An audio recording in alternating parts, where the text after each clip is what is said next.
Ulthera lasts anywhere from 2 to 3 years. It's difficult to say. The technology has been out about 5 years in Europe and about 3 years in this country. So you're going to get facial tightening. It's not going to last for the rest of your life. Then again, either as a facelift.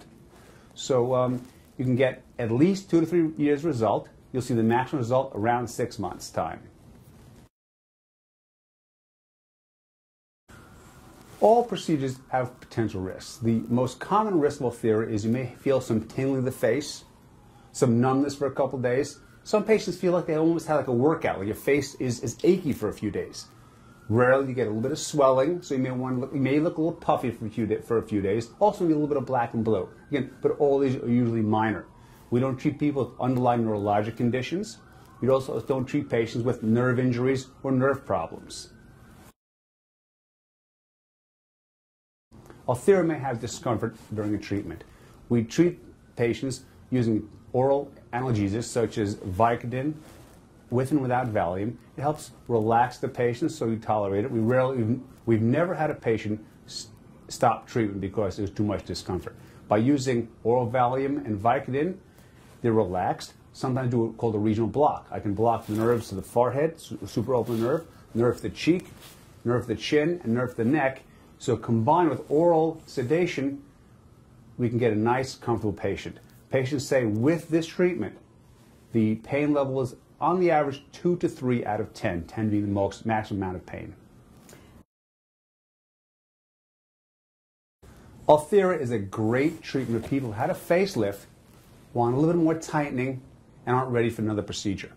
So really the best candidates for Ulthera are people who aren't ready for a facelift physically because they don't have as much to tighten. Socially, they aren't ready to take the time off to have a facelift with incisions and healing, which is 2 to 3 weeks. Or financially, they can't afford a facelift.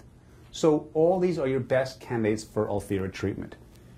What we also tell our Ulthera patients is that as a facial plastic surgeon, 85% of the patients in large studies have been very happy with the results. But for that 15%, we'll offer a facelift anywhere from 1 to 2 years after the treatment and subtract the price of Ulthera from our facelift costs.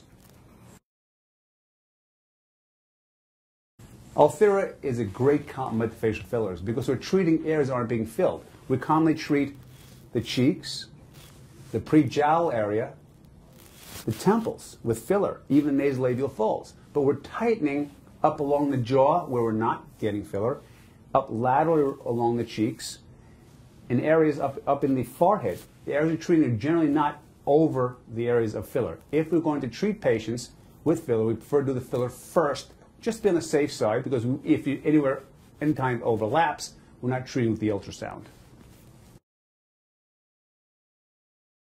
Question. Men may be one of my best candidates for Ulthera because men don't want to have surgery. They don't want to take off 2 weeks of healing time.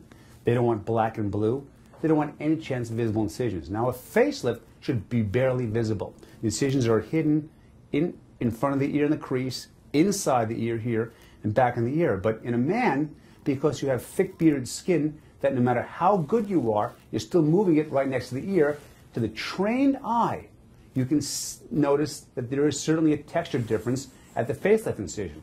But with Ulthera, there's no incisions, so therefore it's indetectable to even the trained eye. There's almost no downtime, so they can go right back to work. And it's indetectable with no black and blue, no swelling, so men who really want to be back to work right away and have no one know are the perfect candidates.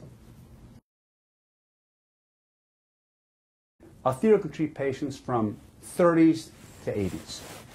I tend to hesitate. I've had patients come to me in the early 40s for facelifts, and they have minimal jowls. And I would say, well, listen, it's going to be a surgery to tighten that jowl.